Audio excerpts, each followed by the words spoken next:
హెచ్చరిక, దైవజనుని హెచ్చరిక. నీ జీవితంలో అద్భుతాలు లేవంటే నీవు దేవునితో సంబంధం కలిగిన వాడిగా లేవన్నమాట. కష్టాలు వస్తున్నాయి, తీరిపోతున్నాయి, వస్తున్నాయి, మాయమైపోతున్నాయి, వస్తున్నాయి, విడుదల పొందుతున్నావు, వస్తున్నాయి. నీ సమస్య నీకు ఒక అద్భుతానికి కారణమవుతుంది. మీరు బైబిల్ అంతా చదివితే అద్భుతాలు కావాలి అన్నవాడికి ఎక్కడ సమస్య ఉందో అక్కడే అద్భుతం జరిగిందండి. If there is no problem, there is no miracle at all. సమస్య లేకపోతే అద్భుతం లేదు. సో నీ సమస్యలన్నింటినీ దేవుడు ఏం చేస్తున్నాడు? నీకు అద్భుతాలుగా మారుస్తున్నాడు. కాబట్టి నీకు మిగిలేది సమస్యలు కాదు. ఏంటవి? మరి ఎన్ని అద్భుతాలు ఉన్నాయి నీ జీవితంలో? ఎంతకాలం అయింది మీరు అద్భుతాన్ని అనుభవించి మీ జీవితంలో? ఎవ్రీ డే ఒక అద్భుతం మన జీవితంలో చూడాలి. అద్భుతమైన విధిగా మన అవసరతలు తీరుతాయి, మన రోగాల నుంచి మనం స్వస్థత పొందుతాం, మనకు పాప దోషం నుంచి విడుదల కలుగుతుంది, మన మనస్సాక్షి దోషారోపణ చేసే విషయాలలో మనకు ఉపశమనం కలుగుతుంది. దేవునితో సహవాసం చేస్తున్నప్పుడు మన బ్రతుకులో అద్భుతాలు జరుగుతాయి. నీ ద్వారా దేవుడు అద్భుతాలు జరిగించాలని ఆశపడుతున్నాడు. తమ దేవుని నెరిగిన వారు శూర కార్యములు చేయుదురు. నువ్వు ప్రార్థిస్తే అద్భుతం జరిగేటట్టుగా నిన్ను బట్టి నీ జీవితంలో, నీ కుటుంబంలో దేవుడు అద్భుతాలు జరిగించాలని ఆశపడుతున్నాడు. కొంతమంది ఉన్నారండి, యేసునామంలో స్వస్థతలు లేవు అని చెప్పేవాళ్ళు ఇప్పటికీ ఉన్నారు. యేసునామంలో స్వస్థత ఉందని ఫేక్ స్వస్థతలు, అంటే వరకే అట్టహాసాలు చేసి బయటికి మాయ మంత్రాల్లా చేసేవాళ్ళు ఉన్నారు. అందుకనే దీని దగ్గర పెద్ద కన్ఫ్యూజన్ అయిపోతుంది. ఏది రియల్ మెరికలు, ఏది ఫేక్ మెరికలు ఎలా తెలుస్తుంది?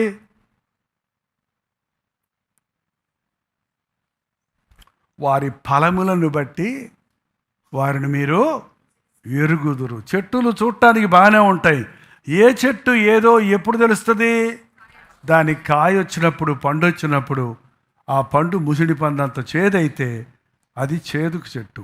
ఏంటంటే, కాబట్టి మన జీవితాల్లో లాంగ్ టర్మ్లో నీకు జరిగింది నిజమైన అద్భుతమా కాదా అనేది, నాకు అద్భుతం జరిగిందని వాళ్ళు ఆర్భాతం చేసి సాక్ష్యం చెప్పొచ్చు, కానీ నువ్వు బయటికి వెళ్ళిన తర్వాత నీ బతుకు మారకపోతే దట్స్ ఓన్లీ ఏ ఫేక్. ఎవడైనా క్రీస్తు యేసునందున్న యెడల మరి నూతన సృష్టి. అద్భుతాలు లేనటువంటి క్రైస్తవ జీవితం బోరు కొట్టుద్దండి. సమస్య వస్తుంది, విడుదల వస్తుంది, సమస్య వస్తుంది, జయం వస్తుంది, రోగం వస్తుంది, స్వస్థత కలుగుతుంది, పోరాటాలు వస్తున్నాయి, విజయాలు కలుగుతాయి. ఒక థ్రిల్లింగ్ అంటే ఏమంటాం తెలుగులో? థ్రిల్లింగ్.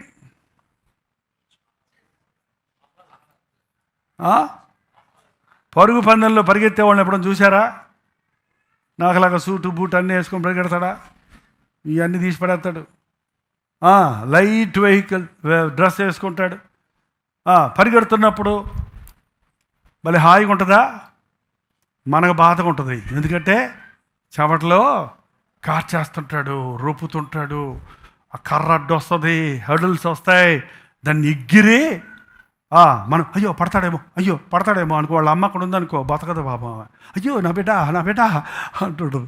కానీ వాడికి ఎట్టుంటుందంటే ఎగిరి దూకింది ఇంకా స్పీడ్ వస్తుంది వాడికి. ఎందుకు పెడతారనుకున్నారు? అవి అన్నీ సాఫీగా ఉంటే వాడు పడుగు డల్ అయిపోద్ది. పరుగు కొంచెం పరిగెత్తాక అలవాటు అయిపోయి ఇట్టి అన్నాడు అనుకో, ఓడిపోతాడు. అట్టన్నప్పుడు వచ్చేదానికి ఎగిరి గుడ్ చేశాడు అనుకో, జై వచ్చిందని ఇంకా పరిగెడతాడు. మన జీవితంలో అడ్డాలు ఆటంకాలు లేకపోతే మన పరుగు సులువు అయిపోద్ది, మన విశ్వాసం ఆగిపోతుంది. అందుకే క్రైస్తవుని జీవితంలో పోరాటాలు ఉంటాయి. ఆ పోరాటాలు నిన్ను కృంగదీయటానికి కాదు, నీకు నూతన బలం ఇవ్వడానికి, నీకు ప్రోత్సాహాన్ని ఇవ్వడానికి. వాడు ఎంత అలిసిపోయినా, ఎంత చెమటలు కారుతున్నా వాడికి మనసులో ఒక తృప్తి ఉంటుంది. నేను జయించబోతున్నా, నేను పరుగు పందెంలో గురి చేరబోతున్నాను అనే ఉద్దేశంతో పరిగెడుతుంటాడు. అది క్రైస్తవ జీవితం. దాన్నే పౌలు అన్నాడు, మంచి పోరాటం పోరాడాను, నా పరుగు కడముట్టించాను, నా విశ్వాసాన్ని కాపాడుకున్నాను. ఎందు నిమిత్తమై క్రీస్తు యేసు నన్ను పట్టుకొనును, దానిని పట్టుకున్నాను. పౌలు జీవితంలో ఉన్నన్ని సమస్యలు, ఉన్నన్ని హింసలు, ఉన్నన్ని బాధలు, ఉన్నన్ని నిందలు, ఉన్నన్ని అవమానాలు మరి ఏ వ్యక్తి, ఏ సేవకుని జీవితంలో కూడా మళ్ళీ జరగలేదండి. అంత కష్టంలో, అంత నిందల్లో, అన్ని శ్రమల్లో, అన్ని పోరాటాల్లో కూడా ఆయన ఆసక్తి ఆగలేదు, ఆయన పోరాటం ఆపలేదు, ఆయన పరుగు ఆగలేదు. దేవుని కృప కనికరములు ఆయన్ని వెంటాడాయి. ఈ రోజున నీవు ఎంత పెద్ద పోరాటం ఎదుర్కొంటుంటే అంత గొప్ప అద్భుతం నీకు చేయబోతున్నాడని నమ్మండి. కృంగిపోవద్దు పోరాటాలు చూసుకొని. నీ దేవుడు క్షమించలేనంత దోషం, క్షమించలేనన్ని దోషాలు మన బ్రతుకులు ఏమీ లేవు. నీవు ఎంతటి దోషివైనా ఆయన నిన్ను క్షమిస్తాడు. ఎప్పుడు నిరీక్షణ వదిలిపెట్టకండి. నీ దోషం వల్ల నువ్వు తెచ్చుకున్న ఇబ్బందుల వల్ల నీ జీవితంలో కృంగిపోవద్దు. ఇంక నా బతికింతే, ఇంక నా బతికింతే, don't put a full stop. ఇంకా నా జీవితం ఇంతే, ఇంకా నా భవిష్యత్తు ఇంతే, ఇంకా నా ఆరోగ్యం మెరుగుపడదు, ఇంకా నాకు ఈ రోగంలో నుంచి స్వస్థత లేదు, ఈ పరిస్థితులు మారవు, నా భర్త మారడు, నా బిడ్డ మారడు, నా కుటుంబం ముందుకు సాగదు అనే ఆ నిరుత్సాహపు మాటలన్నిటి నుంచి విడిపించబడినట్టుగా ఈరోజు దేవుడు మీకు సహాయం చేయను గాక. నేను కుదురుస్తాను నీ సంకటాలు, నేను క్షమిస్తాను నీ దోషాలు, నేను నీ ప్రాణాన్ని నేను ఉజ్జీవింపచేస్తానని, అందుకోసమే ప్రాణం ఇచ్చానని, మన దోషములన్నిటినీ భరించిన ప్రభువు మన కొరకు సిద్ధపరిచిన రక్షణ మనకివ్వడానికి ఆయన ఆశ కలిగి ఉన్నాడు. నిజమైన క్రైస్తవ జీవితం అనుదినము క్రీస్తుతో సహవాసం చేయటం. నిలబడండి, ప్రార్థన చేసుకుందాం. ప్రార్థన. పరిశుద్ధుడా, ప్రేమగల తండ్రి, మరొకసారి నాయన మమ్మల్ని మేము నీకు అప్పగించుకుంటున్నామయ్యా.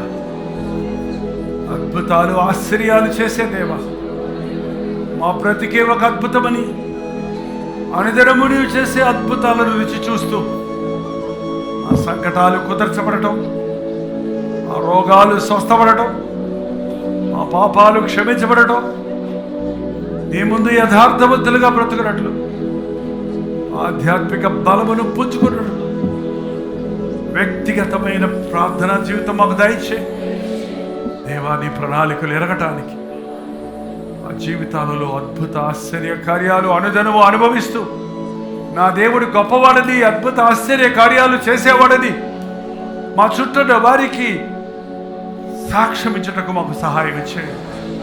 మా బ్రతుకును చూస్తున్న ప్రతి ఒక్కరూ దేవుని అద్భుత కార్యాలు చూచినట్లుగా మా జీవితాలలో నీ కార్యాలు జరిగించు నాయన. ప్రతి విశ్వాసిని వెరుగుదవు, ప్రతి వ్యక్తిని వెరుగుదవు కనుక మాకు ఇచ్చిన బిడ్డలు నీవిచ్చిన సొత్తయ్యా.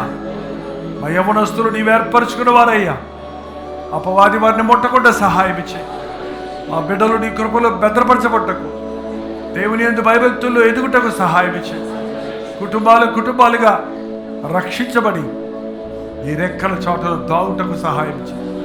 ఈ అంచెదినములలో ప్రపంచమంతటా విపరీతమైన పరిస్థితులు మేము చూస్తుండగా మా విశ్వాసమును కాపాడుకుంటకు, నీ చేయి పట్టుకుని నడుచుటకు, గురి వద్దకే పరిగెత్తుటకు మా ఒక్కొక్కరికి నీ సహాయం చేయమని యేసు క్రీస్తు నామములో అడుగుచున్నాము తండ్రి, ఆమేన్.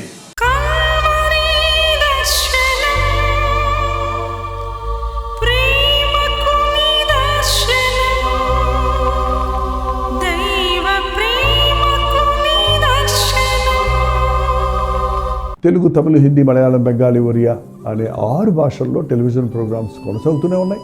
భారభరితమైన పరిచయంలో మీరు సహకరించాలని ఆశిస్తే, ప్రభు మిమ్మల్ని ప్రేరేపిస్తే మీ విరాళాలు, కానుకలు డాక్టర్ జై ఫౌండేషన్స్ అనే ట్రస్ట్ నెంబర్కి మీరు పంపించవచ్చు. అవి నేరుగా టీవీ ఛానల్స్కి వెళ్తే అందులో ఏది మేము మా సొంత ఖర్చుల కొరకు ముట్టుకోవటం లేదు, వేరే పరిచయ కొరకు ముట్టుకోవటం లేదు. టెలివిజన్ పరిచయలో ఇంకా సువార్త అనేది వారికి అది అందించాలని ఆశతో ఒక 20 సంవత్సరాలుగా కొనసాగుతున్న పరిచయం కొరకు ప్రార్థించండి, మీ సహకారాన్ని అందించండి.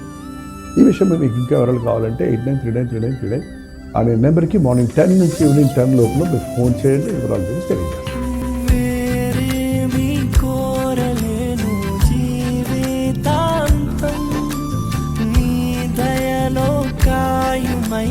బ్రతుకు దినం